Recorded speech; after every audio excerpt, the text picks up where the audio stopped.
Selamat pagi, perkenalkan nama saya Resipus Dini dari kelas manajemen pagi C, NIM 181416756, dosen pengampu Pak Adi Mursalin SEME. Di sini saya akan menjawab soal ujian tengah semester.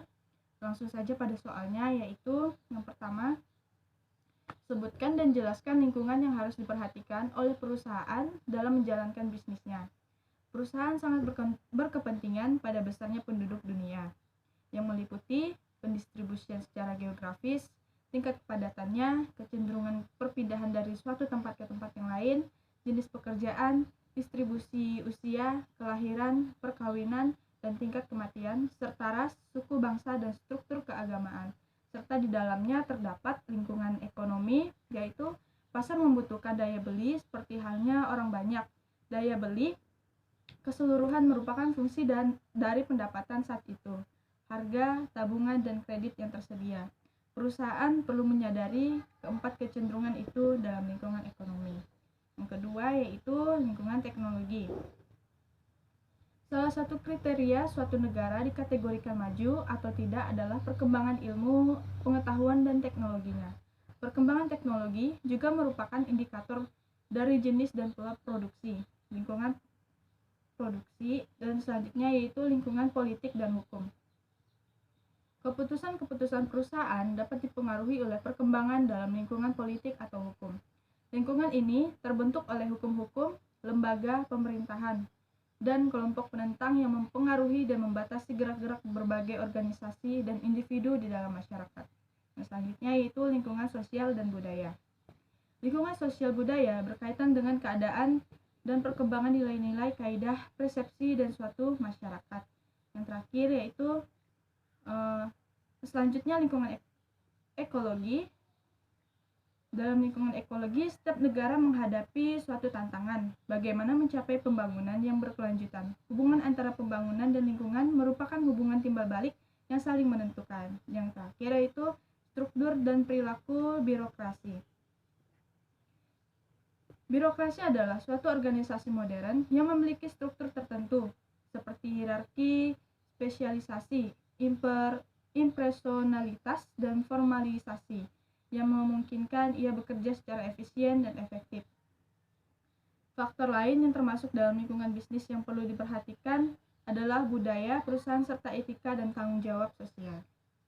Dan soal yang selanjutnya itu, apa yang saudara ketahui tentang lingkungan kontekstual atau umum? Pada bagian ini, yang seringkali ditunjuk sebagai faktor pestel atau politik, ekonomi, sosial, budaya, teknologi, hukum, dan pengaruh etika, atau analisis pestel atau PAS, dapat digunakan untuk menganalisis lingkungan sekarang dan masa depan perusahaan sebagai bagian dalam proses strategi manajemen. Dan di dalamnya terdapat beberapa faktor, yaitu lingkungan politik, lingkungan ekonomi, lingkungan sosial, budaya, demografi, lingkungan teknologi, dan lingkungan hukum. Yang kedua, soalnya sebutkan yaitu lingkungan industri. Lingkungan industri adalah lingkungan yang berada di sekitar industri yang mencakup serangkaian faktor-faktor ancaman dari pelaku bisnis baru, yaitu supplier, pembeli produk, pengganti, dan identitas persaingan di antara para pesaing yang secara langsung mempengaruhi perusahaan dan tindakan serta tanggapan kompetitifnya. Yang selanjutnya yaitu remote environment. Remote environment adalah definisi faktor-faktor yang berada di luar jangkauan kendali perusahaan yang dapat menimbulkan suatu kesempatan dan ancaman. Remote environment adalah faktor ekonomi. Faktor ini berkaitan dengan sifat dan arah sistem ekonomi tempat suatu perusahaan beroperasi. Yang selanjutnya yaitu lingkungan operasional. Lingkungan operasional adalah faktor-faktor dalam situasi kompetitif langsung yang mempengaruhi keberhasilan suatu perusahaan dalam memperoleh sumber daya yang dibutuhkan. Lingkungan operasi biasanya lebih dipengaruhi oleh pengaruh atau pengendalian perusahaan dibandingkan secara dengan lingkup jauh. Selanjutnya, apa yang dimaksud dengan analisis pestel? Analisis pestel yang merupakan singkatan dari politikal, ekonomik, sosial, dan teknologi.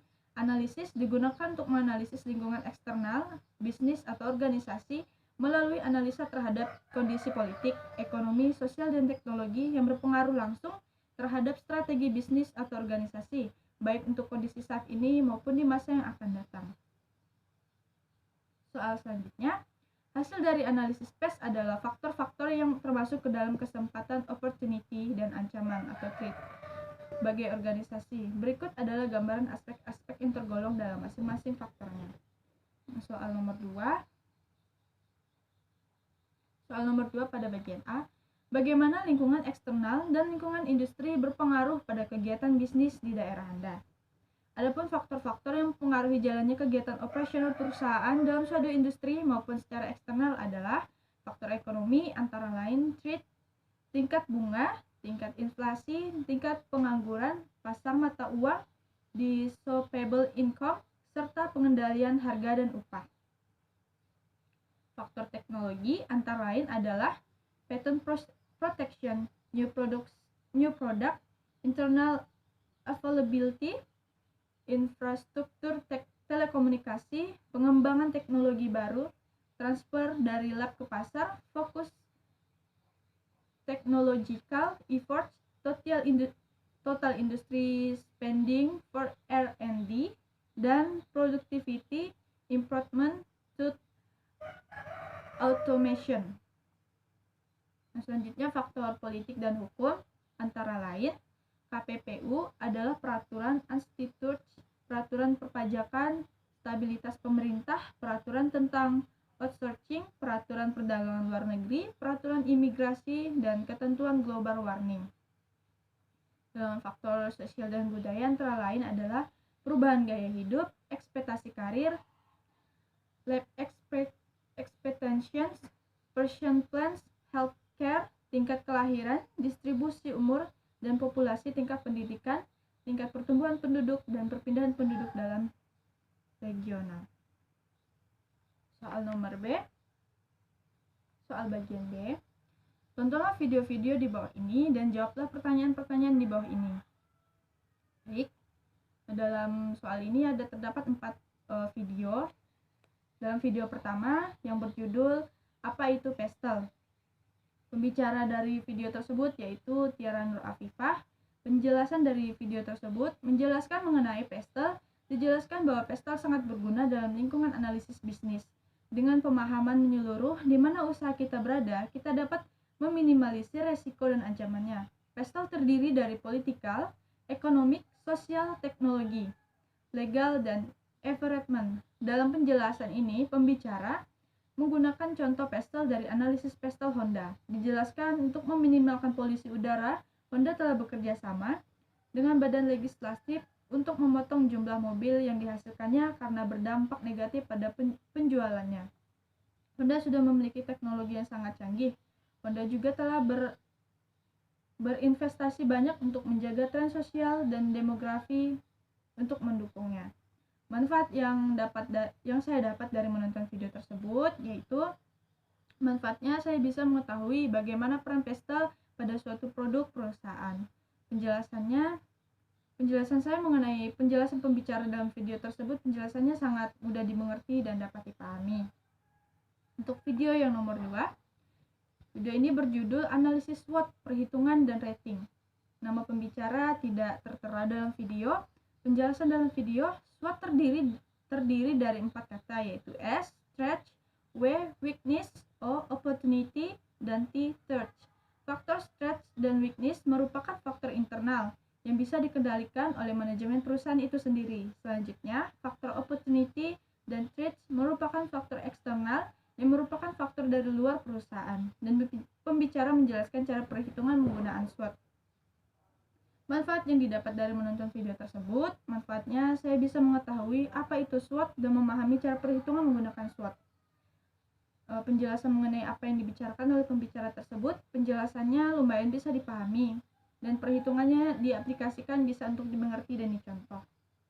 Selanjutnya video 3, judul video yaitu konsep bisnis dan lingkungan bisnis. Nama pembicara tidak disebutkan dalam video. Penjelasan dalam video, bisnis adalah aktivitas yang menyediakan barang atau jasa untuk dijual dengan maksud mendapatkan laba. suatu jenis aktivitas atau usaha individu yang terorganisir untuk menghasilkan atau menyalurkan barang dan jasa guna mendapatkan keuntungan dalam memenuhi kebutuhan masyarakat. Laba adalah selisih antara penerima dengan biaya-biaya. Dan laba merupakan imbalan yang didapatkan pemilik bisnis sewaktu menginvestasikan uang dan waktu. Penjelasan selanjutnya mengenai konsep kebutuhan dan keinginan, di mana keadaan kekurangan yang harus dipenuhi yang meliputi kebutuhan fisik, sosial, dan individu. Selanjutnya, keinginan di mana suatu bentuk kebutuhan manusia telah dipengaruhi oleh budaya dan kepribadian seseorang. Selanjutnya, membahas lingkungan umum yang mencakup kekuatan yang berada di luar organisasi, yang berpotensi mempengaruhi kinerja organisasi. Di dalamnya terdapat alam, ekonomi, politik, sosial, budaya, teknologi, dan lingkungan global dan lingkungan industri. Manfaat yang saya dapatkan yaitu manfaatnya mengetahui apa itu bisnis, laba, serta mengenai konsep kebutuhan dan keinginan. Penjelasan saya mengenai penjelasan dari pembicara video tersebut. Dalam video tersebut, pembicara menjelaskan dengan sangat baik dan sangat mudah untuk dipahami dan dimengerti. Selanjutnya, video yang keempat. Judul dari video tersebut yaitu analisis lingkungan internal, pembicaranya oleh Dianada FP. Penjelasan video. Dalam menganalisis lingkungan internal perusahaan, dalam hal ini kekuatan dan kelemahan perusahaan terdapat dua langkah yang harus dilakukan perusahaan, yaitu yang pertama, identifikasi komponen variabel internal, dan yang kedua yaitu evaluasi variabel internal. Selanjutnya yaitu matriks. Profil perusahaan merupakan upaya untuk mengkualitatif keunggulan dan kelemahan perusahaan. Dan hasil evaluasi variabel internal, pembahasan selanjutnya mengenai analisis TOUCH, yaitu proses melakukan penilaian terhadap perusahaan dan lingkungan bisnisnya secara self-assessment sebagai dasar penentuan strategi perusahaan. Manfaat yang saya dapat dari video tersebut yaitu manfaatnya saya mengetahui bagaimana cara mengidentifikasi menggunakan analisis internal dan mengetahui perhitungan analisis menggunakan TOUCH.